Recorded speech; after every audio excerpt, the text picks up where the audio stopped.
मीनू अपना अधिकतम समय अपनी पुस्तकों के साथ ही व्यतीत करती। यूँ तो बचपन से ही उसको अधिक पढ़ने की आदत थी। हमेशा ही वह अपनी कक्षा में प्रथम आती थी। वकालत में भी उसने प्रथम श्रेणी में पास होने की ठान रखी थी। इस समय उसमें विशेष लगन थी, विशेष उत्साह था, कुछ बन दिखाने का, अपने पाँव पर खड़ा होने का। हमारे भारतीय समाज में क्या नारी सदैव पुरुषों की दासी बनकर ही रहेगी? क्या हर लड़की अपने माता पिता के लिए अभिशाप बनकर रह जाएगी? क्या लड़की को यह भी अधिकार नहीं है कि वह अपना जीवन अपने ढंग से व्यतीत कर सके? ऐसे अनेक प्रश्न मीनू के मस्तिष्क में उठते। उसके हृदय में तूफान उठता कि वह एक लड़की जरूर है, परंतु उसके अंदर इतनी हिम्मत, इतना साहस अवश्य है कि वह भी कुछ बन सके। मीनू अभी अपनी पढ़ाई में तल्लीन थी कि अचानक उसे ख्याल आया कि परसों उसे नीलिमा की शादी में जाना है। नीलिमा उसे कुछ दिन पहले आने को कह गई थी, परंतु कुछ दिन पहले जाना उसके लिए संभव न था। वह अपनी पढ़ाई अधिक दिनों के लिए नहीं छोड़ सकती थी, इसलिए उसने एक दिन पहले ही जाने का निश्चय किया। वह अपनी सहेली के विवाह उपलक्ष्य पर कोई भेंट देना चाहती थी। वह समझ नहीं पा रही थी कि क्या चीज़ खरीदी जाए। अचानक उसे ख्याल आया कि नीलिमा के लिए एक दीवार घड़ी ही क्यों न खरीदी जाए। वह झटपट बाजार जाकर नीलिमा को भेंट करने के लिए एक घड़ी खरीद लाई। अगले दिन मीनू मेरठ से मीरापुर के लिए चल दी। उसके हृदय में विशेष उत्साह था, क्योंकि वह अपनी सहेली की शादी में जा रही थी। मीरापुर के स्टेशन पर पहुंचने के बाद उसने रिक्शे वाले को आवाज़ लगाई।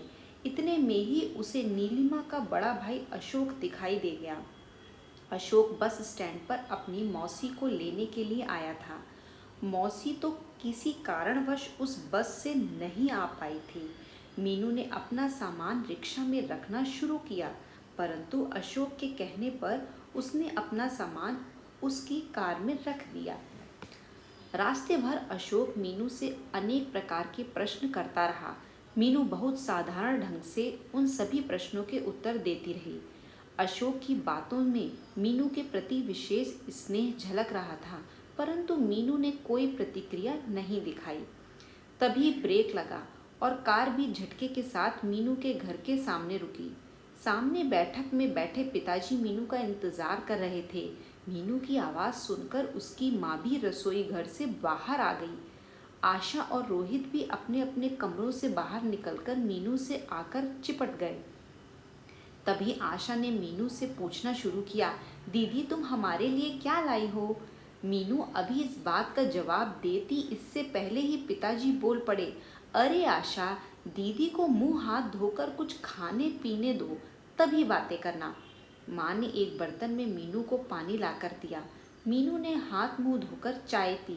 माँ ने उसके लिए बेसन के लड्डू बनाकर रखे थे। मीनू को बेसन के लड्डू का विशेष शौक था, इसलिए लड्डू देखकर मीनू बहुत खुश हुई। अभी उसने चाय पी ही थी कि नीलिमा ने अपने नौकर को उसे बुलाने के लिए भेज दिया। मीनू का मन था कि वह उड़कर नीलिमा के पास पहुंच जाती। अपने पिताजी तथा माँ की आज्ञा लेकर वह नीलिमा के घर पहुंच गई। मीनू के आते ही नीलिमा ने उसे गले लगा लिया। ऐसा लग रहा था मानो दोनों सहेलियां एक लंबे समय के बाद मिल रही हों। तभी सामने नीलिमा की मम्मी आती दिखाई दी। मीनू ने उन्हें नमस्कार किया और नीलिमा के साथ अंदर कमरे में चली गई। मीनू ने नीलिमा से पूछा, अरे नीलू, हमारे होने वाले जीजा जी की फोटो तो दिखा। नीलिमा ने मजाक भरे स्वर में कहा, क्या करेगी फोटो देखकर, कल उन्हें साक्षात ही देख लेना। क्या तेरे पास फोटो नहीं है? मीनू ने पूछा। अरे, क्या ऐसा हो सकता है कि मेरे पास फोटो ना हो? कहते हुए नीलिमा ने अलमारी से एक फोटो निकाला। फोटो दिखाते हुए नीलिमा ने मीनू से पूछा, कैसे लग रहे हैं तुझे अपने होने वाले जीजा जी? अरे वाह, यह भी कोई पूछने की बात है। लाखों में एक हैं, आखिर क्यों ना हो, हमारी नीलिमा भी तो लाखों में एक है। मीनू बड़ी प्यार भरी वाणी में बोली। तभी नीलिमा की माता जी ने कमरे में प्रवेश किया। उन्होंने नीलिमा से कहा, नीलू बेटे, मीनू को अपना सब सामान दिखा दो शादी का। अच्छा मम्मी, कहकर नीलिमा ने पास में रखा सूटकेस खोला। एक एक करके उसने सारी साड़ियाँ व कपड़े मीनू को दिखाए। मीनू हर साड़ी की प्रशंसा करती रही। रात्रि के 9 बज चुके थे। मीनू को आभास हो आया कि वह अपने माता पिता से कुछ देर भी बातें नहीं कर सकी। तभी उसने अपने घर जाने की इच्छा प्रकट की, परंतु नीलिमा ने उससे आग्रहपूर्वक कहा, मीनू, तुम खाना खाए बिना नहीं जाओगी। नहीं नीलू, घर पर माँ इंतज़ार कर रही होंगी, फिर रात भी काफ़ी हो गई है। कुछ भी हो, खाना खा कर ही जाना होगा तुझे। डर की क्या बात है, अशोक भैया छोड़ आएंगे तुझे घर तक। नीलिमा ने आग्रहपूर्वक कहा। मीनू नीलिमा के आग्रह को टाल न सकी। नीलू की मम्मी ने खाना लगाया। मीनू व नीलिमा ने एक ही थाली में खाना खाया। जब तक दोनों ने खाना खाया, रात के 9:45 बज चुके थे। मीनू को डर था कि कहीं उसके पिताजी व माँ इतनी रात गए लौटने पर नाराज़ ना हो। तभी नीलिमा ने अपने भाई अशोक को आवाज़ लगाई और उन्हें मीनू के साथ भेज दिया। सड़क पर घोर अंधकार था। शायद सड़क पर लगी बिजली की ट्यूबें खराब हो गई थीं। अंधकार में मीनू अशोक के पीछे पीछे चलने लगी। मीनू का पैर एक पत्थर पर पड़ने से उसका संतुलन बिगड़ गया। तभी उसने अपने को संभाला। 2 कदम पर उसका घर था। मीनू के पिताजी बैठक में बैठे उसका इंतजार कर रहे थे। मीनू व अशोक को देखकर पिताजी ने अपने हाथ की किताब मेज़ पर रख दी। उन्होंने अशोक को बैठने के लिए कहा, परंतु रात अधिक हो जाने के कारण उसने बैठने से इनकार कर दिया। मीनू सीधे अपनी माँ के कमरे में चली गई। माँ उसका इंतज़ार करके अभी अभी बिस्तर पर लेटी थी। मीनू भी माँ के पास पड़े पलंग पर जाकर लेट गई। मीनू और माँ बहुत देर तक पड़े पड़े बातें करती रहीं। ना जाने मीनू को कब नींद आ गई। फिर सुबह 6 बजे ही उसकी आँख खुली। जैसे ही मीनू की नींद टूटी और उसने करवट बदली, तभी माँ ने एक प्याली गरम गरम चाय लाकर मीनू के हाथ में थमा दी। कितनी सुखद अनुभूति हुई मीनू को। हॉस्टल में तो सुबह सुबह अपने आप ही चाय बनाकर पीनी पड़ती है, और फिर माँ के प्यार की तो बात ही कुछ और है। निस्वार्थ निश्चल प्रेम होता है माँ का। तभी उसे माँ का स्वर सुनाई दिया, मीनू बेटे, आज नाश्ते में क्या खाओगी?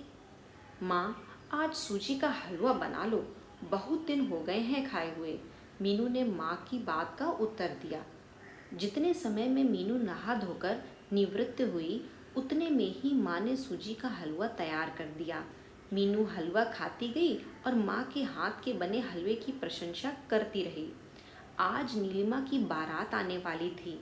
मीनू के हृदय में भी विशेष उत्साह था। आज उसकी सहेली की बारात आ रही थी। तभी अचानक उसके हृदय में पीड़ा का एक तार झंझना उठा। उसे अनुभूति हो आई कि काश वह भी नीलिमा की तरह सुंदर होती। इसी विचारधारा में तल्लीन मीनू के कान में एक स्वर सुनाई पड़ा, मीनू, नीलिमा तुम्हारा इंतजार कर रही है, तुम्हें बुलाया है। मीनू ने गर्दन उठाकर देखा तो सामने नीलिमा का भाई अशोक खड़ा था।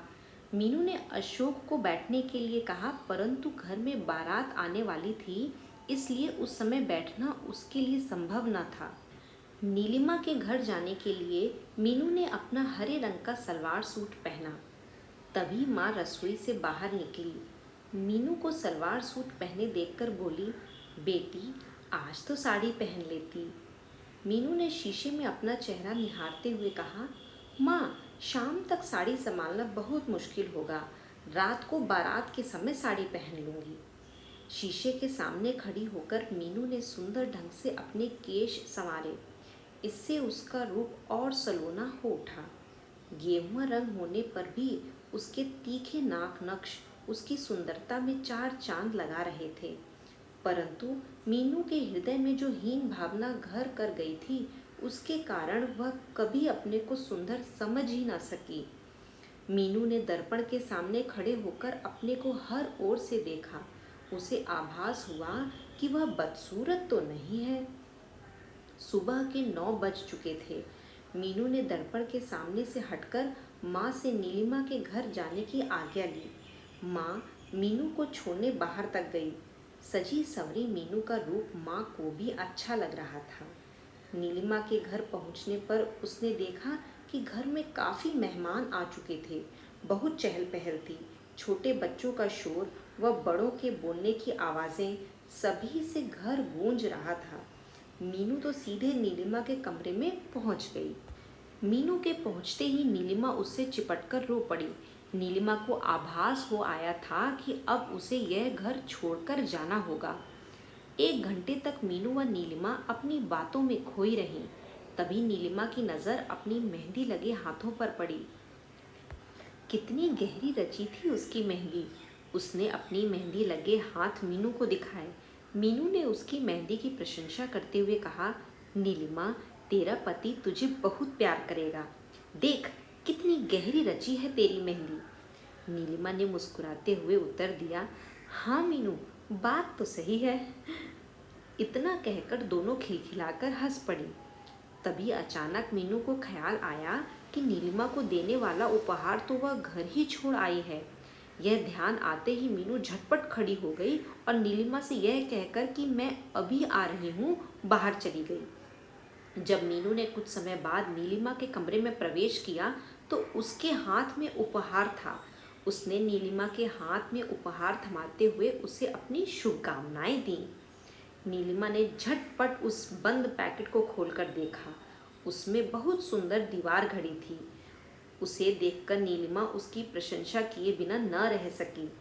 तभी मीनू ने मजाक भरे स्वर में कहा, नीलू, तू जानती है मैंने यह घड़ी ही क्यों दी है? यह घड़ी इसलिए दी है कि तू सुबह समय से उठ सके। यह सुनकर नीलू हंस पड़ी।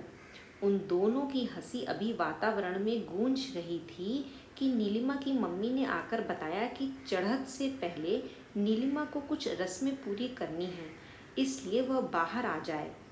नीलिमा उठ खड़ी हुई और मीनू का हाथ पकड़कर उसे भी बाहर ले गई। इतने में ही एक बच्चा बाहर से दौड़ता हुआ आया। उसने सूचना दी कि बारात आ गई है। बारात आने की सूचना मिलते ही नीलिमा के हृदय की धड़कन और अधिक तीव्र हो उठी। इस समय उसे दुख व सुख दोनों की अनुभूति हुई। नए जीवन साथी के मिलन की कल्पना मात्र से ही उसका रोम रोम पुलकित हो उठा। सुख की इस घड़ी में उसे दुख इस बात का था कि अब यह घर उसके लिए पराया हो जाएगा। इस कल्पना मात्र से ही नीलिमा का चेहरा उदास हो गया। नीलिमा की मम्मी उसके चेहरे की उदासी देखकर उसके दिल की बात समझ गईं। उसकी उदासी देखकर वे भी उदास हो गईं। उनकी आंखें बोझिल हो गईं और आंसू टपक पड़े। परंतु यह रोने का समय नहीं था। उन्होंने अपने ऊपर नियंत्रण किया और नीलिमा को आगे की रस्मों के लिए तैयार किया। सारी रस्में पूरी होने तक शाम हो चुकी थी। बारात घर तक आने में 2 घंटे रह गए थे। मीनू ने नीलिमा से घर जाने की इजाज़त ली। उसे भी घर से तैयार होकर आना था। नीलू भी तैयार होने के लिए अपने ऊपर वाले कमरे में चली गई। मीनू ने घर आकर शीघ्रातिशीघ्र अपने कपड़े बदले। उसने गुलाबी रंग की सुनहरे काम की साड़ी पहनी। चेहरे का हल्का सा मेकअप करने के बाद उसने एक छोटी सी बिंदी अपने माथे पर लगाई। अपने केश खोलकर उसने एक जूड़ा बनाया जिसने उसके चेहरे की सुंदरता में 4 चांद लगा दिए। गुलाबी रंग की साड़ी में सजी संवरी मीनू बहुत सुंदर लग रही थी। दर्पण में उसने अपने सलोने चेहरे को निहारा और फिर माँ के पास जाकर बोली, माँ माँ, देखो यह गुलाबी रंग की साड़ी ठीक लग रही है ना? माँ ने उसे ऊपर से नीचे तक देखते हुए कहा, हाँ बेटी, बहुत सुंदर लग रही हो तुम इस साड़ी में। सुंदर? सुंदर शब्द सुनकर उसका हृदय प्रसन्नता से झूम उठा। वह गुनगुनाती हुई नीलिमा के घर की ओर चल दी। ऊपर के कमरे में नीलिमा को सजाया जा रहा था। मीनू भी ऊपर के कमरे में नीलिमा के पास पहुंच गई। रूप रंग में सुंदर दिखने वाली नीलिमा का आज लाल रंग की साड़ी में रूप और अधिक निखरा लग रहा था। फूलों के गजरे आदि पहनाकर उसे सजाया जा रहा था। नीलिमा की और सभी सहेलियां भी वहीं पास बैठी थीं। शहर की जितनी भी औरतें आती, उन सभी का पहला यही प्रयास रहता कि ऊपर जाकर नीलिमा से मिलें। छोटे छोटे बच्चे धक्का देते हुए आगे निकलने की कोशिश करते, परंतु उनको आश्वासन देकर नीचे भगा दिया जाता कि नीलिमा दीदी अभी नीचे ही आ रही हैं। नीलिमा के पूर्ण रूप से तैयार होने के बाद उसका रूप ऐसा निखर आया मानो कोई अप्सरा पृथ्वी पर उतर आई हो। हर कोई उसके रूप रंग की प्रशंसा करता। बारात भी घर के पास आ गई थी। बैंड की मधुर आवाज़ भी स्पष्ट सुनाई दे रही थी। ज्यों-ज्यों बैंड की आवाज़ और पास आती गई व तेज होती गई, त्यों तो नीलिमा के हृदय की धड़कन भी तीव्र होती गई। बारात घर के दरवाजे पर आ पहुंची। सभी स्त्रियां व बच्चे दरवाजे की ओर दौड़े। सभी के हृदय में एक उमंग थी, एक उत्साह था। सभी दूल्हे को देखने के लिए बेचैन थे। जैसे ही दूल्हा घोड़ी से उतरकर नीचे आया, सब उसकी ओर देखते ही रह गए। रंग रूप में वह नीलिमा से कम न था। दूल्हे को स्टेज पर बैठाया गया। नीलिमा धीरे धीरे मीनू का सहारा लिए स्टेज की ओर बढ़ी। इस समय मीनू का रंग रूप भी सलोना लग रहा था। नीलिमा धीरे धीरे कदम रखती हुई स्टेज तक पहुंची। स्टेज पर जयमाला का कार्यक्रम हुआ। इसके उपरांत मीनू ने एक गीत प्रस्तुत किया। उसकी मधुर आवाज़ ने सबका मन मोह लिया। हर कोई ताली बजाकर उसकी प्रशंसा कर रहा था। तभी बारात में आए एक नवयुवक ने उसकी आवाज़ की प्रशंसा करते हुए कहा, आपकी आवाज़ बहुत मधुर है, क्या सुंदर गीत सुनाया है आपने। मीनू ने जैसे ही सिर उठाकर ऊपर की ओर देखा तो वह आश्चर्यचकित हो उठी। अरे, यह तो वही लड़का अमित है जो मेरठ से उसे देखने आया था। उसके मुंह से अपनी प्रशंसा सुनने पर उसके हृदय में कोई प्रसन्नता की अनुभूति नहीं हुई, वरन उसका हृदय पीड़ा से अकुला उठा। उसके हृदय में द्वेष भावना उत्पन्न हुई उन अमानवीय लोगों के लिए जिन्होंने पैसे के लिए उसका दिल तोड़ा था और उसकी भावनाओं को ठेस पहुंचाई थी। मीनू ने अमित से कोई बात नहीं की और चुपचाप अंदर चली गई। अमित को देखकर ना जाने क्यों उसकी अतीत की स्मृतियां ताज़ा हो उठीं। उसके हृदय में वह पीड़ा उमड़ आई जिसे वह अब तक दबाए हुए थी। मीनू के इस व्यवहार से अमित को आभास हुआ कि मीनू उससे नाराज़ है। नाराज़ भी क्यों न हो, उसके माता पिता ने मीनू के साथ अच्छा नहीं किया था। फिर भी अमित का दिल हुआ कि मीनू से कुछ क्षण के लिए बातें कर सकता। मीनू का वहाँ एक पल भी दिल नहीं लगा। वह बिना खाना खाए ही वापस अपने घर आ गई। घर पहुँचने पर माँ ने जब उसका उदास चेहरा देखा तो उन्हें लगा कि मीनू के साथ कोई बात अवश्य हुई है। उन्होंने मीनू से पूछा, बेटी, तुमने इतनी जल्दी खाना खा लिया? बारात को अभी आए ज़्यादा देर नहीं हुई है। हाँ माँ, मैंने खाना खा लिया है, कहकर मीनू तकिए में मुंह छिपाकर बैठ गई। मीनू की उदासी माँ से देखी नहीं जा रही थी। उन्हें लगा कि शायद इस अवसर पर मीनू की फिर अतीत की स्मृतियाँ ताज़ा हो गई हैं। आज उसकी सहेली दुल्हन बनी है। अपनी सहेली को दुल्हन के रूप में देखकर उसे कुछ बातें याद आ गई होंगी। तभी दूसरे क्षण माँ के मन में विचार आया कि कहीं ऐसा तो नहीं कि किसी ने उससे उसकी शादी के बारे में पूछ लिया हो। इसी प्रकार के अनेक विचार माँ के मन में आते रहे, परंतु वह कुछ समझ नहीं पा रही थी कि मीनू की उदासी का क्या कारण है। मीनू भी तकिए में मुंह छिपाए अमित के बारे में सोचती रही। उस अमित के बारे में जो उस दिन जब उसे देखने आया था कितने प्यार से बातें कर रहा था। उसकी बातों से बिल्कुल स्पष्ट था कि मीनू उसे पसंद है। पर फिर उसे क्या हुआ? सिर्फ पैसे के लिए दूसरी लड़की से शादी को तैयार हो गया? यदि उसके माता पिता ही पैसा लेने के पक्ष में थे तो क्या उसके अंदर इतनी हिम्मत भी नहीं थी कि वह उनका विरोध कर सकता? यदि उन्हें पैसे वाले घर में ही रिश्ता करना था तो आशा के रिश्ते के लिए उन्होंने क्यों लिखा था? ये सब प्रश्न मीनू के मस्तिष्क में बार बार आते, परंतु इन सब प्रश्नों का उसके पास कोई उत्तर नहीं था। कुछ देर तक जब नीलिमा को मीनू नहीं दिखाई दी तो उसने अपने भैया से पूछा, भैया, मीनू कहाँ गई? बहुत देर से दिखाई नहीं दी। अशोक ने उत्तर दिया, पता नहीं, अंदर बैठी होगी। मैं तो बाहर काम में व्यस्त हूँ, इसीलिए मुझे नहीं पता। जब नीलिमा अंदर गई तब भी उसे मीनू नहीं दिखाई दी। अचानक बिना कहे मीनू के चले जाने की बात उसकी समझ में नहीं आ रही थी। प्रातःकाल विदा के समय नीलिमा की निगाहें मीनू का इंतजार कर रही थी। मीनू आधी रात्रि तक सो नहीं पाई थी, इसलिए सुबह समय से उठ न सकी। जैसे ही मीनू की आंखें खुली, उसने घड़ी की ओर दृष्टि डाली। घड़ी में 7 बज चुके थे। विदा का समय हो चुका था। वह शीघ्रातिशीघ्र हाथ मुंह धोकर तैयार हुई और नीलिमा के घर पहुंच गई। जैसे ही मीनू नीलिमा के घर पहुंची, नीलिमा की विदाई होने जा रही थी। मीनू को देखकर नीलिमा उससे लिपटकर रो पड़ी। विदाई की इस घड़ी में मीनू के नेत्रों से भी जल उमड़ पड़ा। नीलिमा की विदाई के बाद वह शीघ्र अपने घर आ गई। घर आकर उसने अपना सारा सामान बांधा और मेरठ चलने के लिए तैयार हो गई।